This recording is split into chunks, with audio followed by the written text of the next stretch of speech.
Hey, yo, what's going on, good people? This your man, Chris Thorns. As always, good morning, good afternoon, good evening, whatever you're watching my content. And as always, like, comment, subscribe, and share.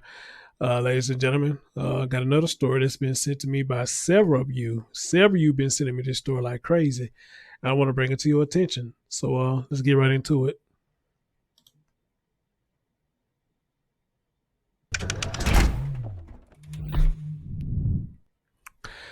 All right, ladies and gentlemen, before I get into this story, I just want to let you know, for those who missed it, I did 2 streams today. Go check them out both. One was an update about the child that I did, and another was a story that broke either a day or two ago out there in Georgia. Man, that's a crazy one right there. Can't wait to see what the details come out on that one. And I'm doing this one right here. I wanted to go live because there was a little brief police conference on this, but I'll probably go live and play the police conference tomorrow because I actually ran out of time. And I got to get up out of here after a while. But ladies and gentlemen, this story is about a 3-year-old body that was found in the freezer. And from my understanding from the story, his body was in the freezer for a minute. I don't remember exactly how long, but I'll catch up with y'all while I'm doing the story and whatnot. At the top, you got 3-year-old Chase. That's the boy about who was found in the freezer. And at the bottom is his mom. I guess her name is Azuradee France. Azuradee or Azuradee. I'm just going to call it D. D-E at the end. I'm just going to call it D. These names sometimes kind of hard to say. I know I fuck up words a lot. But anyway, though, like I said, the story is this boy's body was found in the freezer. It was a welfare check that was done by the CPS, from my understanding, which I'm hearing CPS is involved in this story as well. Don't know how all these stories that we doing lately, but CPS is being involved. But somehow, it seems like they dropping the ball real bad lately. But I don't know. But they did a welfare check and found this boy's body in the freezer. And the sad thing about that is this young man was blind as well. There's nothing they said about these stories. A lot of these children that's passing, a lot of these people who doing this to their children, they got some kind of form of disability or whatnot. And I just feel like these parents just be bullying them and picking on them and just picking them out because of their disability or whatnot, and choose them the one to cause their demise, whatever the case may have be with this one. But ladies and gentlemen, here's the story, and brace yourself.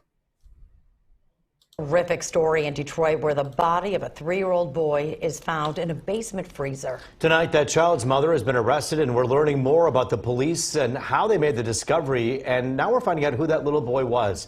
Fox 2's Jessica Dupnack is live with the details. And Jess, it's hard to even imagine talking about the premise of this story. What happened here? Yeah, disgusting doesn't even touch it. We're talking about 3-year-old Chase, who is blind. His mother now arrested in connection to his death. We're told she has a lengthy history with Children's Protective Services, CPS. That's what lengthy history with Children's Protective Services triggered the welfare check with Detroit police earlier to their home on Detroit's west side. Officers say that the mom's answers just weren't adding up. Something was odd. They went inside, checked the home, and that's where they found Chase's decomposing body in the basement freezer. Now, Detroit police won't say exactly how long that he was in that freezer, but sources tell us it's been since at least March.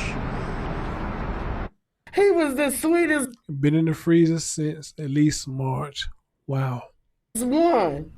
Sweet. He was so sweet. That's the voice of a grieving family member hours after learning 3-year-old Chase, who is blind, was found dead inside of a freezer. We loved him and we miss him, and she need to pay for what she did. Chase's mom, who goes by Dee Dee, is under arrest in connection to the toddler's death. We're told by family 6 children, including Chase and a newborn, were living in unlivable conditions inside this home off Monte Vista on Detroit's west side. They didn't have anything. Man. In the winter, I saw them with summer clothes. Neighbors say they tried to help, but the child's mom, Dee Dee, wouldn't let anyone in, including family, who say they haven't seen Chase since last September. First, she said she gave him, was in the hospital when she gave him away. Then she said a couple had them. It was just too many stories not making sense. Detroit police say Children's Protective Services, CPS, contacted DPD Friday morning to do a welfare check at the home. Police say Dee Dee's answers to their questions did not add up. When they went inside, they found Chase's body decomposing in a basement freezer that was not working. Sources say he's been inside the freezer since at least March, but police have not confirmed. The other kids that were in the home, just imagine what they must have gone through and what they must have endured. Family tells Fox 2 they've been trying to intervene for years and get the kids out of there, calling CPS more than a dozen times. She couldn't deal with it, and everybody asked, if you don't want to be bothered, give them to us. Court records show Dee Dee was convicted of child abuse in 2018 for beating her nephew and has a long history with CPS. She had her kids taken away from her. Before, yes. And got them back. Yes, and got them back. Sounds like Mom, who goes by Dee Dee, was telling everybody all kinds of stories as to where Chase was, including those 5 children that were still in the home. We asked Detroit police if those kids knew that Chase was in the freezer. They said they're still processing and interviewing those children to see what they knew. Those kids, all 5 of them, including a 3-month-old baby, now with family. And we are awaiting charges against their mother. Reporting live on Detroit's West Side, Jessica Dupnack, Fox 2 News. So many terrible questions yet to be answered, with horrific answers for sure. But one that we can begin with now, Jessica, is there anyone else who police are looking for in the case who could also maybe face charges? Well, Mom did have a boyfriend believed to be the father of a couple of those children. He was in and out of the picture, but is right now, Detroit police say they're not looking for anybody else, but still early. As you know, this just happened this morning, so things could change. Our thoughts with the relatives of that little boy. We thank you, Jessica Dupnack, for that live report. I don't even know where to begin on this one, because this is just too sad, and this is just like the rest of them, just too stomach turning when you hear the manner of what went on with these children. Okay.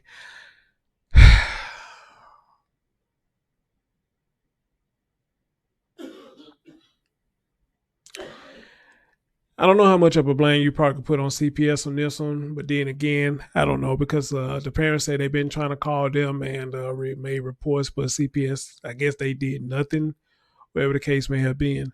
And y'all heard earlier in the video that they saying that this girl had a lengthy history with CPS, so CPS must have been coming out there multiple times. All right, and now here's another thing that they took the word right out of my mouth. You know, and I said this in one of my earlier streams. If you are unable to take care of one child, then why continue to keep having more? You are not able to take care of one child. It's too much for you. All right. Now, the whole time I listened to this, I was so thinking to myself, like, what man got her pregnant? Or was there a dude that was even with her right now? And you heard the lady say that there's a father, he's a father couple, but he was in and out their life, you know. Then on top of that, don't know what her mental state is, but I'm pretty much sure they probably gonna come out and say that she got a mental issue too, or this, that, and the third. And if that is the case, you know, it just made me question about the guy or the guys who have gotten this woman pregnant knowing she wasn't, I guess, fully developed in the mind, or her mind wasn't just fully there, you know. So it makes me question that. But then again, a lot of us guys, man, we sit up here and just have sex with anything that got a hole in it. A lot of times we don't give a damn. You know, a lot of us will do that. And, you know, I'm a man. That's something that I just can't explain. I don't know why a lot of us would do that. You know, and I'm saying us because we men. You know what I mean? But I don't know why a lot of us do that. You know, we just want to stick something in something, you know, and don't give a damn about a mental state, you know. And then once you get this person pregnant, then you got a whole nother can of worms you just open. All right. So they say this boy body been probably in there since March. and this young boy was blind. Now, again, before I play this video, I told y'all, with a lot of these stories, it's always the one with the disability that get picked out to get harmed the most. Just go back and listen to a lot of stories I have done, or just listen to a lot of stories that a lot of content creators have done, and just pay attention to the child itself that they picked out to murder. A lot of times they have some form of disability, and they always be the one to get picked out to get killed. All right. They say her living conditions was poor and all that. Now, CPS was coming out there and seeing her living conditions. Then, yeah, unlike what the lady said, why y'all wouldn't take them out of there? Y'all seeing her living conditions was poor. Them kids should have been put out there. They should have been taken out their house. So with that being said, I guess you can blame a lot on CPS. If they did come there and saw their house was very nasty, unlivable, why were the children not taken out their house like it should have been? Yet again, this could have been another child that could have been saved if they were just taken out the house and into the arms of somebody who could have take care of her kids until she got herself together. All right. It's just sad. And unfortunately, none of this is going to stop anytime soon. We're going to keep on getting stories like this. And the story's going to get worse and worse and worse and worse. Now, if you was to look at the outside looking in and just judge a book by its cover, you probably look at D and say, she don't look like she quite there. That's if you want to judge a book by its cover. Right there. You can just look at her and say, she don't look like she quite there. And in some sense, you make a look at her and say, so maybe she's one that's probably easily taken advantage of, because maybe she does have a mental state, and her mental state doesn't allow her to think clearly. We should do certain things. I.e., example, laying down with men, they probably don't want anything to do with the child once the child is here. One of situations like that. And I would have to ask the question, if somebody got a mental state, I for some reason, I just don't know how anybody can just sit up there, just have them at the house by themselves. I think somebody need to be there at least every other day or something, to make sure that them kids are safe. But I guess everybody got their life to live, and they got their own homes and stuff to attend to. I don't know, man. I'm kind of all over the place with this one because it's just heartbreaking and sad. And this boy was blind, and this happened to him. But I'm waiting on more details come out with this, because I got a feeling this is just the surface of it. I got a feeling this story go deep. It go deep, deep, way deep. All right. But thankfully now they finally got the other kids into family, but y'all should have done it in the first place. Yeah, y'all really should have done it in the first place. And let this girl get some help. Let her get some help. And people was trying to help, but she refused it. And that's another thing I say a lot of times too on this stream, guys. People be offering a lot of people who's not in their right mind help. But it be them refusing it. Because in their mind, they feel like ain't nothing wrong with them. I was talking to somebody yesterday. Said they got a son that's dealing with schizophrenia and things like that. And she's trying to get her son some help. But he's refusing help. He feel like ain't nothing wrong with him.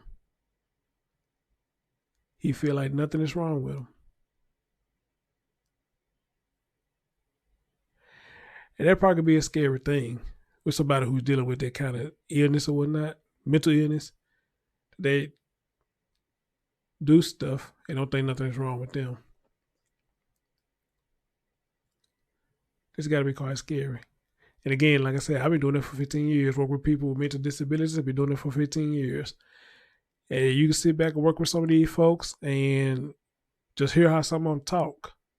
They don't be necessarily talking to you. They be looking at you, but they don't be necessarily talking to you. They be talking to their imaginary buddies or just saying stuff out the woodwork. It can be a scary sight with some of the stuff that they say. And then you have to ask yourself, did that really happen? And a lot of times you read their background. Yeah, a lot of times it does happen. So they know what they're talking about. They do. They know exactly what they're talking about. Now, I don't know if this is the case with this young lady or whatnot, that she dealing with schizophrenia, bipolar, or whatnot, but if they do come out and say that, I would not be surprised. I wouldn't. This is sad. This is sad.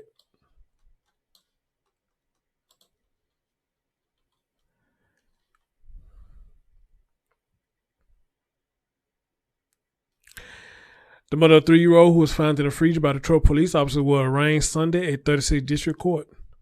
On June 24th at 12:45 a.m., officers responded to a home in the 12760 block of Monte Vista for a wellness check on the child. The officers found a 3-year-old's body in the freezer, police said. 31-year-old, I'm just going to call it that, but I think it's Azuradee, I guess, France, was identified as the mother of the deceased 3-year-old boy. The boy's death was determined to be homicide by the medical examiner. The Wayne County prosecutor has charged France with first-degree child abuse as well as torture and concealing the death of an individual. She was arraigned Sunday and remained in jail. The alleged fact in this case have astounded even the seriously jaded. Our children continue to be at risk, not just from gun violence, but also from alleged murderer that lives in a house with them. And I've been saying that a lot, guys. Have I not been saying that? A lot of time this stuff be at home. A lot of time this stuff be at home. They don't have to go out in public. It's at home.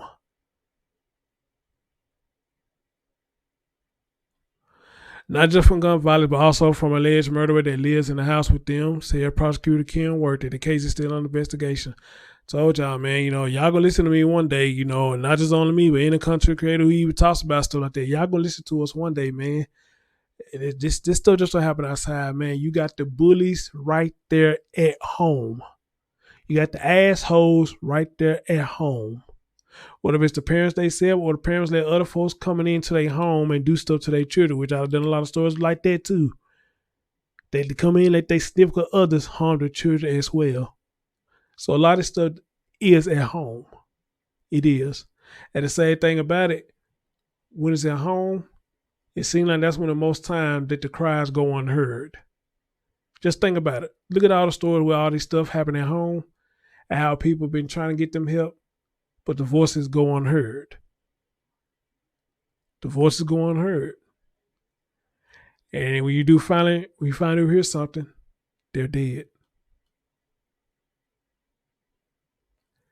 And the crazy thing about this, lately, the CPS been involved some way, somehow, in the last few stories I have done.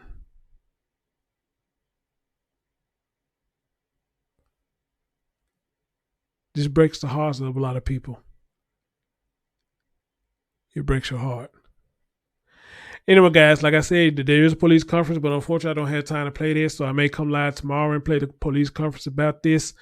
And we'll try to pick up tomorrow and see what else is going on with this story. But as always, I got any more information at this story. For those how to get in contact with me, please send me updates to this story and let me know what's going on. Or is there anybody who's in surrounding family or friend that's surrounding this story, please get at me and let me know what's really going on. All right. I'm your man, Chris Thorns. As always, tell me what y'all think about this. All right. Catch y'all next time. Peace out. Stay tuned.